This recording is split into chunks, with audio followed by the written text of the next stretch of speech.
Mesdames, Messieurs, bonjour. Vous êtes sur JMTV+, de plus en plus nombreux, nous vous en remercions. Vous êtes aujourd'hui, samedi 15 mai 2021, dans le bœuf politico-littéraire. Vous allez comprendre pourquoi politico-littéraire. Celui qui s'est fait chantre de la fin de la France-Afrique est aujourd'hui notre invité. Et lorsqu'on a dit cela, on peut penser qu'à une seule personne dans toute la France, et même, comme disent certains, la France est de Navarre. Et cette personne, c'est un grand confrère que j'aime beaucoup. Il s'appelle Antoine Glaser. Bonjour Antoine. Bonjour. Comment tu vas? Très bien Jackie, et toi? Ça va, je tiens bon et je suis très content de te recevoir. Enfin en vrai. Oui, en live, pas en hologramme. On peut te toucher, on peut voir que c'est toi. Il faut même qu'on sache que c'est toi. Voilà Antoine, ça faisait longtemps qu'on t'attendait, tu avais promis. Oui, absolument. J'avais dit que quand mon livre sortirait, je viendrai sur ta chaîne. C'est pas un hasard si depuis 16 ans qu'on se connaît, on est resté en contact. Ceux avec qui on s'était rencontrés le même jour, je n'ai plus de contact avec eux, donc rien ne fait au hasard. Bon, juste à côté de toi, un autre admirateur, Pierre Moukoko, éternel chroniqueur de JMTV+, peut-être bientôt présentateur, sait-on jamais. Bonjour Pierre. Bonjour Jackie. Comment ça va? Très très bien. Très bien. Ben oui, ça va bien. Qu'est-ce que ça te fait de rencontrer Antoine Glaser pour de vrai, enfin? Ben écoute, ça me fait très plaisir. Le petit blanc des bords de Seine. Parce que Pierre est très fan de toi. Oui, enfin, il a porté son livre qu'il va te dédicacer à la fin. Il te cite maintes fois là-dedans. Waouh, génial. Tu as une référence pour lui? Ah, c'est... Le combat qui mène... Heureusement qu'on ne voit pas rougir. Bon, écoute, avant de parler de ton dernier ouvrage, qui est donc celui-ci, coécrit avec Pascal Hérault, ton fidèle co-auteur, avant de parler de lui, permets-moi de te présenter succinctement aux téléspectateurs de JMTV+, qui ne te connaissent pas encore. Antoine Glaser, tu es journaliste désormais, à la retraite. Absolument. Bien que actif. Actif. C'est ce qu'on appelle des retraites actives. Fondateur de La Lettre du Continent. Oui. Lettre confidentielle, qui était un bimensuel consacré à l'Afrique. Revue dans laquelle tu as été rédacteur en chef durant 26 années. Absolument. Tu as dû bouffer. En fait, j'avais créé une lettre avec un garçon qui s'appelle Maurice Botbol, qui faisait la lettre de l'océan Indien.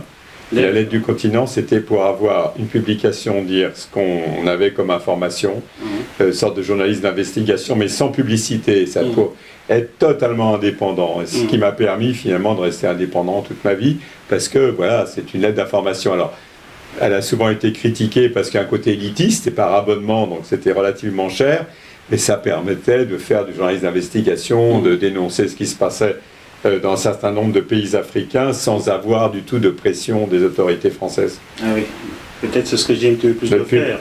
On a besoin d'argent. Tu as également été directeur de la rédaction d'Africa Intelligence. Alors à un moment donné, il y avait toutes ces publications. Petit à petit, il y avait une publication sur l'énergie, les mines, le Maghreb et autres. Et toutes ces publications qui étaient des publications papier, à un moment donné, ont fusionné dans un site qui existe toujours, qui s'appelle Africa Intelligence.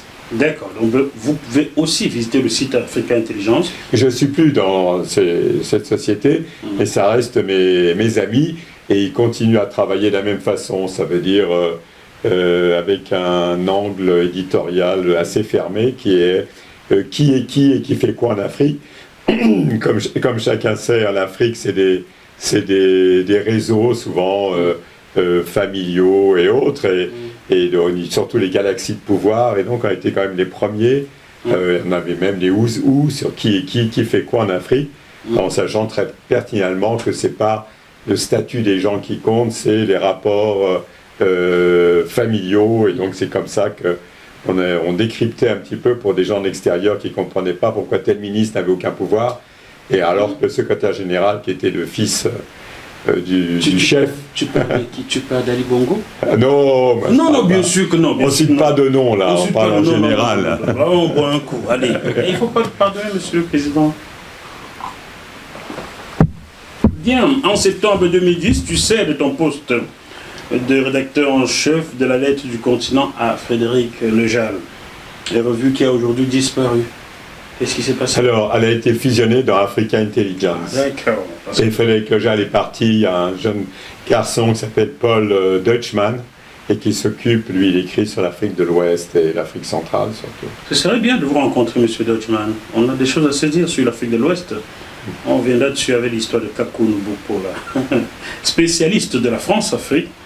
Tu as été interviewé sur pas mal de plateaux de télévision et de radio, mais seulement, je ne suis pas certain de t'avoir vu sur TF1, France 2. Je me trompe? Si, ça m'est arrivé, mais l'Afrique n'est pas vraiment leur priorité, sauf quand il y a des conflits, des choses comme ça. Mais pas vraiment, ils ne s'intéressent pas à l'Afrique avec des commentateurs et autres, mais pas côté média, ils ont des relais, ils ont des relais. Tu veux dire pas côté média, tu veux dire? Parce qu'ils s'intéressent tous à l'Afrique, ceux qui tiennent ces chaînes-là. Hein? Oui, absolument. Pas faux, pas faux. Toi et moi, on se connaît. Tu vois. Ça, c'est l'hypocrisie. Pour dire c'est vrai, on dit pas faux. Oui, ben, alors que c'est vrai. Vu où toi et moi s'étaient rencontrés, c'est eux-là, on va te dire la vérité. On ne cache pas, sur GMTV plus du tout. Dimanche 2 juillet 2005, je travaille pour Direct 8 qui est maintenant CNews, qui appartient à Vincent Bolloré, le grand seigneur de l'Afrique. Et tu es invité ce jour-là sur le plateau. Bon, je peux te dire qu'il savait jaser derrière ce que Kofi Annan et toi vous aviez dit sur le plateau, hein, parce que vous étiez l'Afrique des papas, c'est fini, l'Afrique des papas, c'est fini. J'ai su par après qu'il avait été demandé par la direction que Jacques Moifo soit en plateau ce jour. On voulait comprendre ce que je pense de la France-Afrique à travers vous. Et si je vais te rappeler la question qu'on m'avait posée lorsque toi, Kofi Annan, vous tapiez Dieu, l'Afrique des papas, c'est fini. Caroline Itubide, qui était ma collègue, m'avait dit Jackie Moifo, et vous, qu'est-ce que vous pensez de cette situation entre la France et l'Afrique? Et ma réponse avait été celle-ci. Cet antagonisme entre la France et l'Afrique, je ne sais pas comment on va en sortir, mais ce que je sais, c'est qu'autant Kofi Annan que moi, nous allons beaucoup en souffrir car nous nous sentons profondément africains et profondément français. Nous aimerions qu'on trouve un point de sortie équitable afin que personne n'en souffre, mais ça, c'est ce que nous aimerions. Est-ce que ceux qui nous dirigent pensent comme nous? Ça, j'en sais rien. Voilà, c'est ma réponse. Hein. Vous pouvez fouiller sur ZRT8, les archives sont là. Le lendemain, Monique Berger, donc lundi 3 juillet 2005, Monique Berger, très proche de Bolloré, me convoquait dans son bureau pour me dire ceci. On m'a posé une question, j'ai répondu sans répondre. Et j'ai lui répondu, Madame Berger, c'était ma réponse. Tu te doutes que quelques mois après, je n'étais plus sur la chaîne. Bon, vous suivez le regard. On va poursuivre ton émission, Antoine. Tu es également membre du collectif Victoire. Oui, c'était un collectif Victoire Noir. On avait fait un bouquin avec Karl Lasquet, qui est maintenant à Mediapart. C'était un collectif à l'époque, je crois que c'était sur Sarkozy. Et donc c'était un collectif de journalistes, et chacun dans son domaine, on faisait un chapitre. Et moi j'avais fait le chapitre sur l'Afrique. Je me souviens plus, ça s'appelait Borucus, je me souviens plus du nom du livre, mais collectif Victor Noir, qui était un journaliste bien connu et indépendant, enterré au Père-Lachaise, et tous les journalistes vont souvent sur sa tombe. Et ce Victor Noir, voilà, donc c'était un collectif, ça permettait d'avoir un groupe comme ça de journalistes qui avaient à peu près les mêmes idées, qui n'apparaissaient pas en tant que tels et qui étaient voilà, on les appelait ça le collectif Victor Noir. Ça permettait de travailler en toute sérénité et discrétion. Alors, on disait c'est le collectif Victor Noir, mais on ne savait pas qui y avait dedans. D'accord, je comprends pourquoi c'était noir. Et il est au père de la chaise. Oui, il existe. Hein. Et ce père-là est toujours sur sa chaise. Oui, mais il n'est pas passé blanc. Bon. Antoine Glaser, avec le journaliste d'opinion Pascal Hérodon, vous venez de publier chez Fayard, toujours chez Fayard, Le piège de Macron du continent à l'Hexagone. Voilà, c'est tout frais, c'est tout neuf, ça coûte pas cher du tout en plus, hein, que 19 € TTC. Voilà, vous le trouvez chez Fayard. Tu as une relation qu'on pourrait qualifier de fusionnelle avec ce Fayard. Tous tes bouquins se publient chez eux. Non, en fait, c'est pas comme ça que ça fonctionne. Comment ça fonctionne? Ça fonctionne, au bout d'un moment. L'édition, c'est une question, comme beaucoup de secteurs, d'hommes ou de femmes. Et moi, j'avais commencé à travailler chez Kalman Levy, c'est Messieurs Afrique, qui était le premier bouquin. Et l'éditeur à l'époque, c'était un monsieur qui s'appelle Olivier Nora. Et du coup, moi, je ne sais pas, Kalman Levy ou Fayard ou Flammarion ou autre. Du coup, quand lui, il a été nommé à la tête de Fayard et Grasset. D'accord. Pour les autres bouquins, je les ai faits avec lui. Et comme lui, ensuite, j'ai travaillé à l'époque, lui, il était le patron, et il y avait une directrice qui s'appelait Sophie de Closet. Voilà. Et quand Olivier Nora, lui, il est passé chez Grasset, comme patron de Grasset, parce qu'il faisait les deux, Grasset et Fayard. Quand il est passé chez Grasset, chez Hachette, ils ont nommé Sophie de Closet la grande patronne de Fayard. Donc c'est les gens. Donc moi maintenant, évidemment, j'ai continué avec Sophie de Closet, qui était ma directrice éditoriale, qui est devenue la patronne. Bon, Madame de Closet. Tu vois, les histoires. Ouais. L'histoire, c'est toujours des histoires d'hommes ou de femmes. C'est pas des. Tu vois, c'est pas c'est pas plus Fayard. Si demain elle partait chez Flammarion, peut-être que j'éditerais chez Flammarion. Tu vois, c'est les gens qui sont les gens qui comptent. Madame Sophie de Closet, nous vous envoyons un gros salut comme ça. J'en profite aussi pour saluer mon ami Yves Michalon. J'espère que tu vas bien, Yves. Ça fait longtemps que je ne t'ai pas vu, 1 an déjà. Bon, alors, je vais vous démontrer dans ce livre comment le président français Emmanuel Macron, qui voulait changer la relation entre Paris et l'Afrique, s'est heurté, comme ses prédécesseurs, à certaines réalités, à certaines influences. Quelles sont-elles, ces influences, ces réalités-là? La réalité, c'est que c'est vrai que le président Macron, il est allé à Ouagadougou devant les présidents burkinabés, et fort de sa jeunesse, il a pris les ardoises magiques, comme les ardoises magiques des enfants, et il a dit la France-Afrique, c'est terminé, on passe à autre chose. Moi, je suis jeune comme vous, et il a en fait un petit peu, il a dit à la jeunesse africaine, vous voyez, faites comme vos camarades burkinabés qui se sont débarrassés en 2014 du président Blaise Compaoré, faites pareil. Donc on a l'impression, et puis le franc CFA c'est fini, tout ça c'est fini, je veux dire, il a tenu un discours absolument incroyable, ça veut dire, alors vraiment un discours de rupture, en disant il n'y a plus de politique africaine de la France, il y a une politique de la France vis-à-vis de l'Afrique comme vis-à-vis des États-Unis ou d'autres pays, on tourne la page, arrêtons de regarder dans le rétroviseur, etc. Sauf que très rapidement, et encore dernièrement avec le Tchad, on voit bien que c'est la réelle politique qu'il a rattrapée, et il a fait comme ses prédécesseurs. Il avait un discours sans doute plus en rupture encore que ses prédécesseurs. Ça veut dire un certain nombre de jeunes Africains y ont d'autant plus cru que où il a innové par rapport à ses prédécesseurs, c'est qu'il a dit désormais, déjà même aux étudiants burkinabés, il leur a dit maintenant, mes porte-paroles auprès de vous, auprès de l'Afrique, ce sont des Français d'origine africaine. C'était là. Donc pour la première fois, un président français crée une structure ad hoc, qui s'appelle le Conseil présidentiel africain. Il a installé à la tête de ce Conseil présidentiel africain un ancien camarade à lui de l'ENA, quand même, Jules Armand Agnamboussou, qui avait été ambassadeur au Bénin, qui avait été ambassadeur au Bénin, mais qui est français et qui était binational. Il a nommé à la tête de cette structure. Et ensuite, il l'a fait nommer comme ambassadeur de France en Ouganda, où il est actuellement. Et donc, on voit bien que l'erreur, c'est que, d'abord, ils n'ont pas tellement de moyens, mais surtout, ce sont des premiers de cordée, comme on dit. Ce sont des chefs d'entreprise, ce sont des gens, et qui, évidemment, quand on parle ici de diaspora africaine, on ne parle pas c'est pas d'eux, hein. C'est pas eux. Donc, voilà. Mais donc, toi aussi, tu cherches. Voilà. Tu penses qu'on aurait nommé qui dans cette affaire Jacques Moifo. Je dis au président Macron, non, mon président, ça, je ne suis pas d'accord avec, ça ne marche pas comme ça. Il se serait dit, mais qu'est-ce que j'ai fait là? Alors. Donc, c'est vrai qu'on a eu l'impression qu'avec le CPA qui secoue un peu le cocotier, mais c'est pas la réalité. La réalité, c'était que Emmanuel Macron, lui, pour échapper au bilatéral, aux autocrates africains, lui, pour plus être en bilatéral, il est fanat de multilatéralisme, comme la conférence de presse du 18 mai sur les financements. Ça veut dire, comme ça, on n'est plus en tête-à-tête, on mélange toutes les organisations internationales, la France n'est plus en première ligne, et comme la France n'a plus rien dans les caisses, ça permet un peu de prendre l'argent des autres pour continuer le business.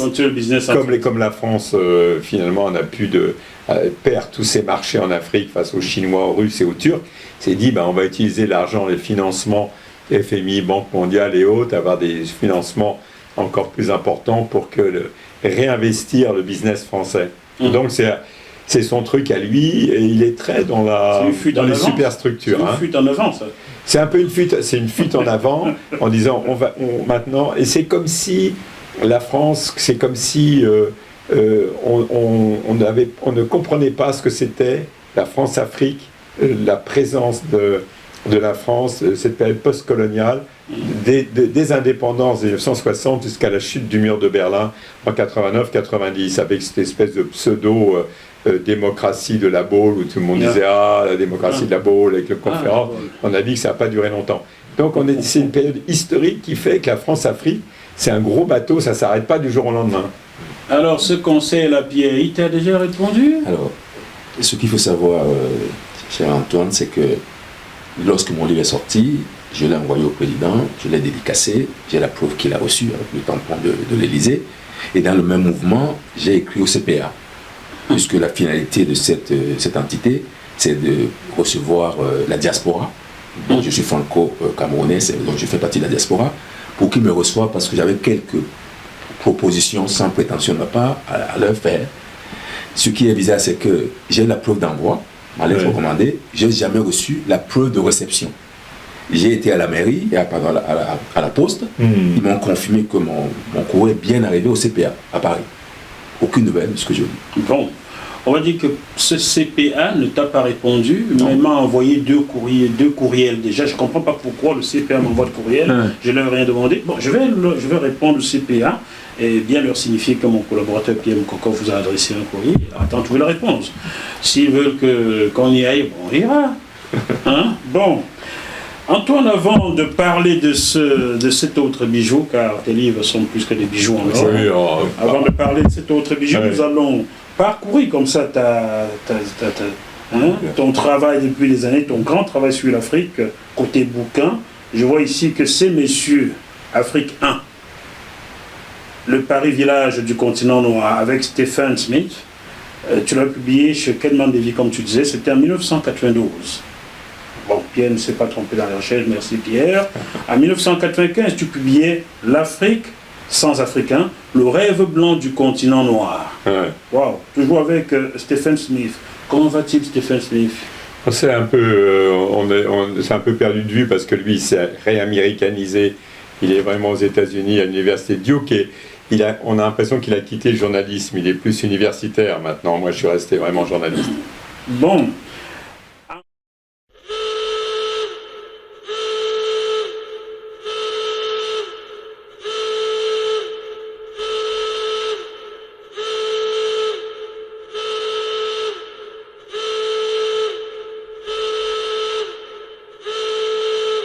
1997, ces messieurs Afrique 2, des réseaux au lobby, toujours avec Stephen Smith, toujours chez Kelman Levy. En 2005, comment la France a perdu l'Afrique, toujours avec le même Stephen Smith. On devrait t'appeler Antoine Fidèle, hein, toujours chez Kelman Levy. Et c'est Smith & Sons. C'est cette année 2005 qu'on te reçoit sur Direct 8, quand tu avais écrit Comment la France a perdu l'Afrique. C'était le livre vraiment qui montrait que c'était un tournant déjà. Oui. C'est comme si tu ne m'avais pas écrit, je ne t'aurais jamais rencontré. Tu as bien fait de travailler. Permettez-moi d'être nombriliste parfois. En 2008, Sarko en Afrique. Oui. Cette fois-ci chez Plomb. Oui. Oh mon Dieu. Alors là, chez Plomb, c'était pareil. Là, c'était une rencontre d'un éditeur qui m'avait dit, tiens, pourquoi j'aimerais bien que tu fasses un bouquin avec moi, etc.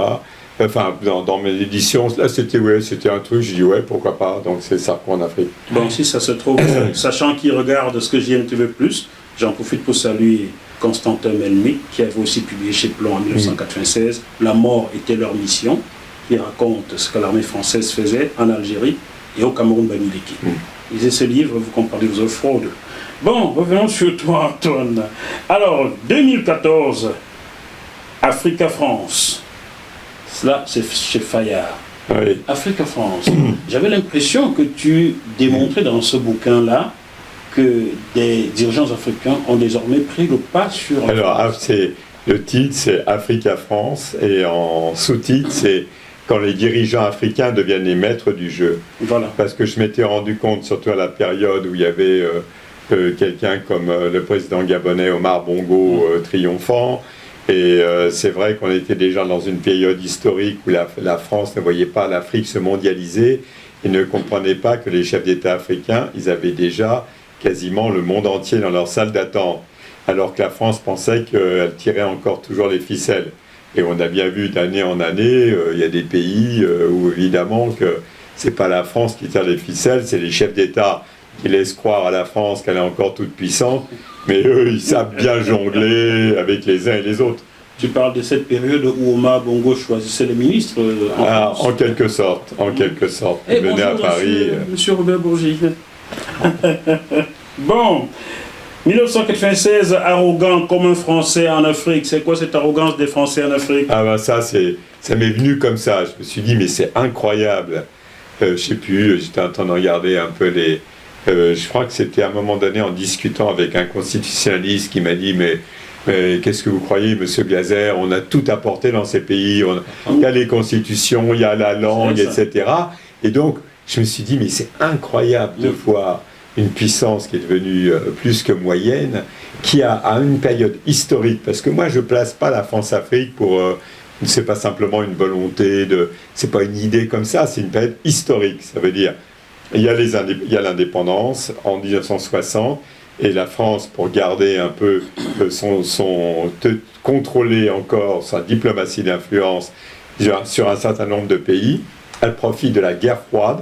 Ça veut dire l'ensemble des autres occidentaux disaient à la France, puisque vous conservez votre précaré, vous luttez contre l'Union soviétique, vous pouvez bénéficier du pétrole à moindre coût. La France s'était fait virer de l'Algérie, il fallait trouver du pétrole dans le golfe de Guinée. La France avait besoin de l'uranium du Niger. Tout le monde a oublié, mais le Gabon est un gros producteur d'uranium. Avec Comilog, je crois. Comilog, c'était le manganèse. Le manganèse, oui. Et Bongo, intelligent, disait à Mitterrand, vous ne pouvez pas aller chercher votre manganèse en Afrique du Sud de l'apartheid, il faut rester dans la zone franc. Donc c'était très malin, il voulait monter une association sur le manganèse, et il y avait la COMUF, Compagnie des mines d'uranium de Franceville. Donc la France bénéficiait à bas prix, toutes les boîtes françaises avaient des conventions d'établissement, et si on ne comprend pas à quel point la France contrôlait ses pays à 50-60%, maintenant dans un pays comme la Côte d'Ivoire, la Chine fait 11% et la France n'est plus qu'à 5%. Donc la France contrôlait complètement ces pays, et au nom de la défense des intérêts de l'Occident contre l'Union soviétique, elle bénéficiait vraiment de ces marchés, elle était chez elle, vraiment, parce qu'il y avait un système intégré, politique, ça veut dire la France avait coopté soit des anciens adjudants-chefs de l'armée française, comme celui qui est général Yadema ou le maréchal Bokassa. Bokassa, oui. Non, l'empereur. L'empereur Bokassa, qui est d'abord empereur en être maréchal, et ensuite aussi des présidents qui avaient été ministres. Les jeunes ne savent pas ça, que les présidents comme Houphouët-Boigny ou Sédar Senghor, ils avaient été ministres dans des gouvernements français. Absolument. Ce sont des gens pour qui la France-Afrique, ils croyaient réellement à un destin entre la France et l'Afrique. Donc la France a profité de ce système intégré, et en 90, à la chute du mur de Berlin, la France n'a pas vu les changements. Et arrogant comme un Français en Afrique, je me dis, mais c'est bien évident qu'à ce moment-là, l'Afrique des Africains va émerger. Enfin, ce que je pensais, ça commence, à mon avis, ça va se faire petit à petit. Mais pendant un certain temps, comme la France avait plaqué les réalités, c'est-à-dire les constitutions, les chefs d'État africains, le même constitutionnaliste m'a dit, mais vous savez, monsieur Glaser, les présidents que je rencontre, ils connaissent quasiment mieux les constitutions que moi. Ils savent bien les arranger, les changer pour se maintenir au pouvoir. Donc la langue, la constitution, la France, pourquoi est-ce qu'on dit que les armées africaines, il n'y a pas d'armée africaine? Parce que pendant quasiment 50 ans, la France s'est substituée aux armées africaines. Elle s'est substituée puisque les chefs d'État craignaient des coups d'État, donc il ne fallait absolument pas qu'il y ait d'armée, ou très peu. L'armée française était toujours postée à un jet de pierre de la présidence. Oui, c'était considéré comme des supplétifs, mais il y avait toujours des bases dans tous les pays, comme il y a encore, mais bon, maintenant la France concurrence un pays comme Djibouti, il y a plus d'Américains et de Chinois maintenant que de Français. Mais il faut comprendre, si on ne comprend pas encore une fois, moi j'essaie de faire comprendre souvent aux gens que c'est une période historique et c'est un système qui était vraiment un système intégré et qui faisait sa force. Une fois que c'est la chute du mur de Berlin, la France aurait dû dire, et l'Afrique aussi, ah, c'est fini, puisque la période historique est terminée. Mais ça a continué. Bon, attention quand même, on risque d'être accusé d'être l'ami de George Bush, hein, qui avait dit que la France, c'est la vieille Europe. Hein, donc George Bush sort de ce corps d'Antoine. Sort de ce corps. Bon, en 2021, ce piège africain de Macron, du continent à l'Hexagone, et c'est ce pourquoi tu es là aujourd'hui. Nous allons te cuisiner. Pierre, Gaël qui est en coulisses, mes deux chroniqueurs et moi-même, allons te cuisiner. Donc tu vas passer sur le grill. Voilà. Question. Bien que le titre de ton ouvrage, de votre ouvrage, tout seul avec ton ami, soit parlant, il nécessite néanmoins une explication piège africain de Macron. Pourquoi parles-tu de piège? Emmanuel Macron serait-il donc en ce moment dans un piège? Comment piégé par... C'est un piège par rapport... On voulait mettre à un moment donné le boomerang, mais boomerang, c'est pas suffisamment compréhensible. Déjà, le piège africain demande de l'explication. Un piège, tu tournes dans un piège, par exemple, quand tu vas quelque part et tu ne sais pas ce qui va t'arriver. À ce moment-là, tu tombes dans un piège dans la forêt ou tu as un piège. On te tend un piège. Ça veut dire, Macron, par rapport à ses idées ou à son discours de Ouagadougou devant les Burkinabés, je pense que le piège africain de Macron, c'est qu'il était sincère dans ses déclarations. Mais il ne... Dans ses gestes aussi, parce qu'il caressait le caboret, là. Il disait, oh, tu vas où? Viens là. Oui, c'est ça. Il a aussi toute une attitude aussi arrogante, en l'occurrence. Mais ce qui était incroyable, c'est comment il a cette espèce d'aveuglement. Ça veut dire, il était persuadé comme ça qu'il était jeune. Il suffisait de dire, voilà, l'histoire ne compte pas, je suis arrivé au pouvoir et maintenant tout va changer. Comme si lui avait cette capacité. Ça se voit en France, comment ils pensent que supprimer l'ENA, supprimer les préfets, supprimer l'administration, et voilà, supprimer l'impôt sur la fortune. Il pense qu'il est Jupiter, et c'est là où il y a un piège. Et il y a un double piège, c'est-à-dire le piège en Afrique, parce que finalement, il a suffi aux yeux de tout le monde qu'il y ait la mort d'Idriss Déby pour qu'on voit qu'il se retrouvait comme ses prédécesseurs au premier rang à côté du fils Déby qu'il a l'air d'adouber, et il est assis en première ligne. Comme moi j'ai vu de mes yeux vus, le général Eyadema, ça remonte, qui était souvent, il avait l'ambassadeur de France à côté de lui, et puis les autres ambassadeurs européens étaient au bout de la table. Et donc, c'est hallucinant. Et donc, il a la réelle politique, c'est-à-dire la France, je dis toujours, c'est un raccourci, mais que la présence de l'armée française, ça sert de cache-misère à une présence française globalement déshérente sur le continent quand on regarde les chiffres économiques. Et lui, il s'est dit, bon, c'est un piège, il s'est dit, cette France-Afrique, je ne veux plus en entendre parler, je vais aller vers les pays anglophones. Donc il doit aller normalement en Afrique du Sud à la fin du mois de mai, il va au Rwanda, c'est-à-dire tu ne refais pas l'histoire. Il veut refaire... tu ne fais pas l'histoire. Monsieur le Président, vous voulez aller au Rwanda? Allez-y vite, c'est le Rwanda qui va bientôt faire disparaître la zone CEMAC. Vous avez vu comment le président centrafricain, vous voyez quel sommet il fréquente maintenant? Les au Rwanda. C'est une bonne chose. C'est-à-dire, on ne peut pas, encore une fois, ici, je veux dire, les Français d'origine africaine, ils ne sont pas Ghanéens, Kenyans, Ghanéens ou Sud-Africains.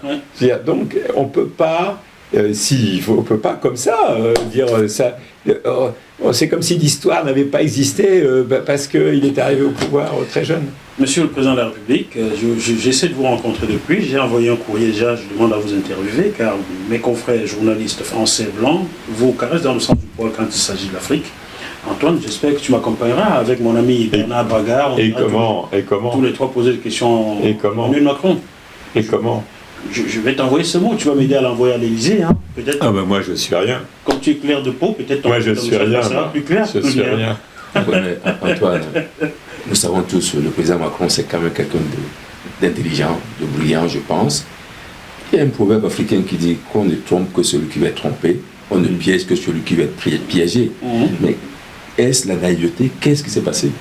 Avec le président Macron, pourquoi il s'est retrouvé dans ce piège que tu décris? Il se trouvait dans ce piège parce que c'est quelqu'un qui est...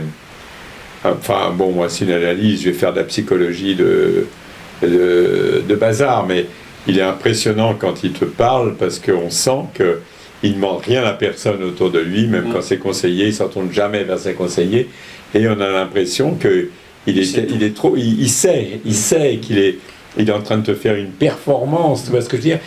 Il te parle comme si il était président d'un think tank, tu vois? Un think tank, dans un think tank, tu peux te tromper, tu débats, etc. Tu sens plus qu'il est président de la République française, que ses propos l'engagent réellement, tu vois? C'est-à-dire, c'est ça qui est surprenant. Alors, est-ce que c'est la jeunesse?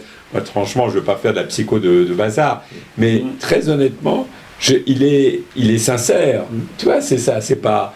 Il veut pas tromper, il dit pas un truc en disant pour... Non, il est sincère. Et simplement, c'est vrai, sauf que, encore une fois, il ne peut pas... il y a des livres d'histoire, il ne peut pas faire comme si ça n'a pas existé. Tu ne peux pas faire comme si ça n'a pas existé. Tout à fait. Et le génocide de Bamileke a bien existé perpétré par l'armée française. Monsieur le Président, il faudrait s'y pencher un jour. Voilà.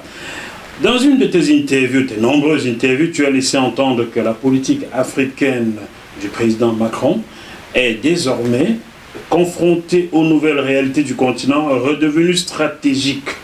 Que voulais-tu dire par redevenu stratégique? Elle est stratégique, ça veut dire, quand on entend Emmanuel Macron qui s'énerve en disant oui, finalement les sentiments anti-français qu'il y a dans les capitales africaines, tout ce qu'il y a des jeunes Africains quand ils font des manifestations contre la France, que ce soit même au Sénégal ou au Tchad ou ailleurs, quand ils font ça, ils sont instrumentalisés, ils sont manipulés par les nouvelles puissances, la Russie, la Turquie, enfin, ils ont déjà été là, mais la Turquie et autres.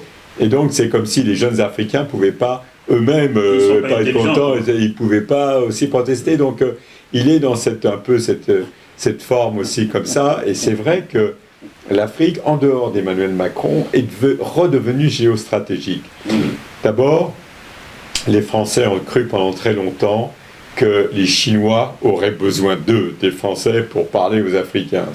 Ça, je ne vais pas rentrer dans les détails. Tu sais, autrefois, les chefs d'État africains n'avaient pas le droit d'aller commercer avec la Chine directement, ils passaient par la France. Voilà, il y a qu'Aïdjo du Cameroun qui avait dit, mais non, il a le droit en Chine, et il a constaté que le vélo qu'on prenait en Chine, pour lui vendre au Cameroun via la France, coûtait 10 fois plus cher, et il s'approvisionnait directement, et ça n'a pas plu la France. Donc, non, mais c'est ça. Et donc la France a cru, dans les milieux patronaux français, qu'il pourrait faire avec les Chinois, ou que les Chinois ont besoin d'eux.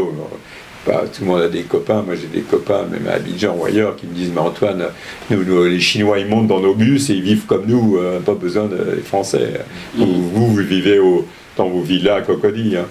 Et donc, déjà, il y a les Chinois. Ensuite, la France a pensé qu'elle restait quand même maître du jeu, parce qu'elle avait, au Conseil de sécurité des Nations Unies, elle a toujours gardé le poste des secrétaires généraux adjoints des opérations de maintien de la paix, qui lui permet d'avoir une diplomatie d'influence, et les autres européens, occidentaux, viennent toujours, quand il s'agit d'un pays, ancien pays francophone, demander qu'est-ce que vous faites vous en Côte d'Ivoire, qu'est-ce que vous allez faire au Sénégal, etc. Donc ça donnait encore à la France, elle pensait qu'à grâce à ces instruments-là, elle allait garder sa diplomatie d'influence. Sauf que très rapidement, il n'y a pas que simplement la Chine, il y a le monde entier. Donc dès que la Turquie, les Russes sont venus, etc. L'Inde. Et là, l'Inde, alors l'Inde, ils ont toujours été là. Mais on sent bien qu'il y a des nouveaux acteurs, et même les pays du Golfe, ils passent pas par la France quand ils viennent en Libye. Il y avait d'un côté la bagarre Qatar et Turc d'un côté, Arabie Saoudite, Égypte qui soutiennent Haftar, et le Qatar et la Turquie avec les frères musulmans qui défendent les gens de Misrata de la Tripolitaine. Donc on voit bien que le monde entier vient régler, d'ailleurs. Moi, je vais pas donner le conseil, c'est pas à nous, Français, de donner des conseils comme ça aux Africains. Ils se démerderont, ils font le sécrétisme habituel. Mais c'est vrai que le monde entier vient régler ses problèmes sur le continent africain. Ce que je disais souvent à des copains français qui disaient « Ah ouais, les Chinois, dites aux Africains qu'ils vont vous exploiter. » Mais je dis « Est-ce que c'est aux Français ?» Et qu'est-ce que la France a fait ? Et qu'est-ce qu'aux Français d'aller expliquer aux Africains que... que les autres vont les On dit, exploiter. attention, les Chinois, ils vont vous prendre vos matières premières. Tu diras à ses copains africains Ouais. que le Niger, Français, ouais. premier pays producteur d'uranium sur le continent, n'a pas d'électricité partout. Pourtant, nous avons l'électricité partout en France. Tu leur diras ça aux copains. Et s'ils ne veulent pas le savoir, tu me les envoies ici. Oui, mais je te les enverrai tout de suite parce oui, que ça, moi je c'est suis très pas gentil. dans le Je sens. serais je vais très pas être content de les toujours, recevoir. J'aime bien des gens comme ça sur ma table. Bon, à travers ton ouvrage toujours, tu t'emploies à montrer comment le président français qui voulait changer la relation entre Paris et l'Afrique, comme ses prédécesseurs, se heurte aussi à une certaine réalité. Si tu le permets une seconde, Oui. il faut pas qu'on soit il faut bien que je m'explique. Parce que quand on dit comment la France a perdu l'Afrique, on a l'impression que c'est un peu un regret. Alors c'est comment elle l'a perdu, ça ne veut pas dire que je regrette. Je pense que pour une question historique, la France a été trop présente, trop active et s'est trop mêlée des affaires africaines compte tenu de la période historique. C'était grâce à l'Afrique que la France a pu se libérer finalement du nazisme en Europe. Je veux dire, pourquoi ? Quand on parle des réseaux Focard, les réseaux Focard, c'était quoi ? C'était des réseaux des services secrets français avant la fin de la Deuxième Guerre mondiale, avant 1945. Ça veut dire Focard a utilisé ces réseaux et ensuite les a maintenus pour continuer à avoir une diplomatie d'influence à la chute du nazisme. Mais ça ne veut pas dire que je regrette. Je pense que ce n'est pas normal que la France contrôlait les marchés comme ça, mais elle a perdu l'Afrique, mais elle a perdu l'Afrique dont elle rêvait. Mais c'est normal qu'elle ait perdu l'Afrique. Tu comprends ce que je veux dire ? Je ne regrette pas, mais simplement, c'est explication comment la France a perdu l'Afrique, parce que expliquer aux jeunes que c'était une période historique particulière, c'était pas une comme ça, ça s'inscrivait dans l'histoire. Je lis dans la tête de Pierre Moukoko qui aime beaucoup la France, tout comme moi, tout comme nous tous. Penses-tu que la France a moins de chances de reconquérir les pays d'Afrique noire francophone ? Moi, je pense qu'il y a... Oui, je pense que... Enfin, moi, encore une fois, je suis journaliste, hein, je suis pas ni chercheur, je suis pas ni un chercheur ni un scientifique, mais en tant que journaliste, je vois bien qu'il y aura forcément une période historique où je veux dire, la France... dilué, c'est pas le mot, mais je veux dire, c'est évident qu'à partir du moment où il y a le monde entier en Afrique, petit à petit, il y aura une période de normalisation. Tu passes d'une période où la France était complètement avec un système intégré qu'on appelle, pour faire court, la France-Afrique, va forcément passer à une période où la France ayant de moins en moins d'influence et se recroquevillant actuellement au niveau français et dans le monde entier, ayant de moins en moins d'influence. À partir de ce moment-là, c'est vrai que sur l'Afrique, ça va se passer également. D'ailleurs, pour faire court, parce que moi j'aime bien les anecdotes, si vous analysez ce qui se passe en ce moment, vous verrez que la France est en train de là aussi se recroqueviller sur l'Afrique de l'Ouest et en train de laisser tomber un peu ses positions dans des pays comme la Centrafrique, l'Afrique centrale en général. L'Afrique centrale en général. Et il y a quelques jours, là, il y a eu un message extrêmement dur à l'égard du président centrafricain Faustin Touadéra en disant voilà, maintenant, puisque c'est comme ça, une sorte de punition, la France va arrêter la coopération militaire, la France va arrêter aussi les financements. C'est pas grave. Et du coup, je pense qu'il y a 48 heures, là, j'ai vu une dépêche comme quoi l'ambassadeur de Russie à Bangui a été rappelé. À mon avis, il y a dû avoir un bing-bang franco-russo-centrafricain, et parce que ça avait été la française, ouais, les sentiments anti-français, c'est annulé par tout ça pour dire que ce sont au-delà même de l'anecdote, c'est des signes,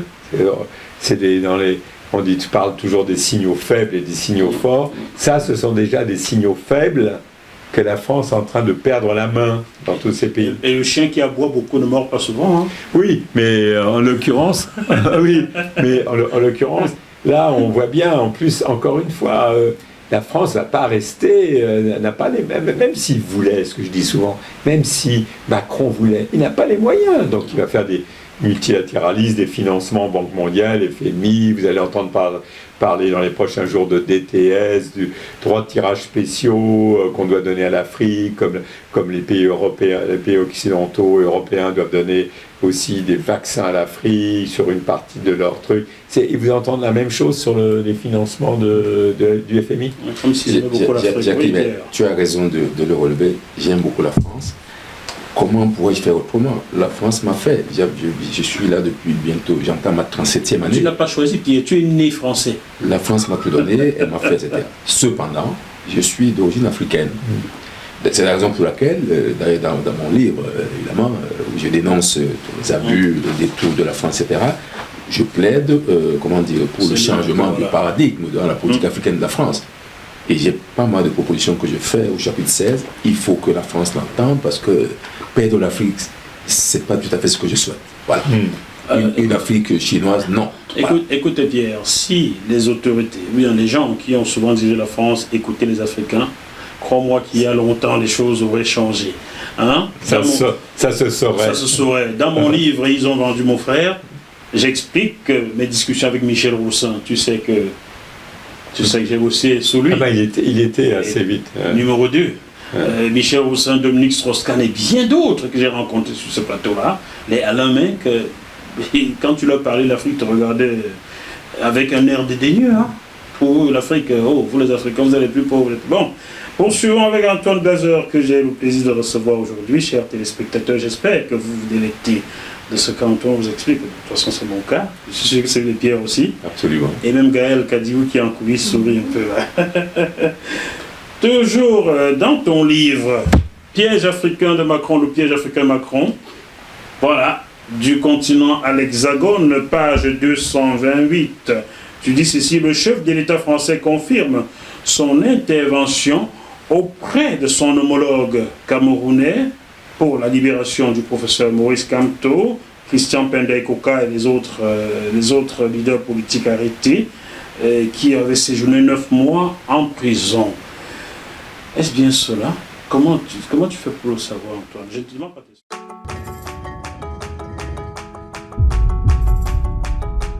Vous êtes sur JMTV+.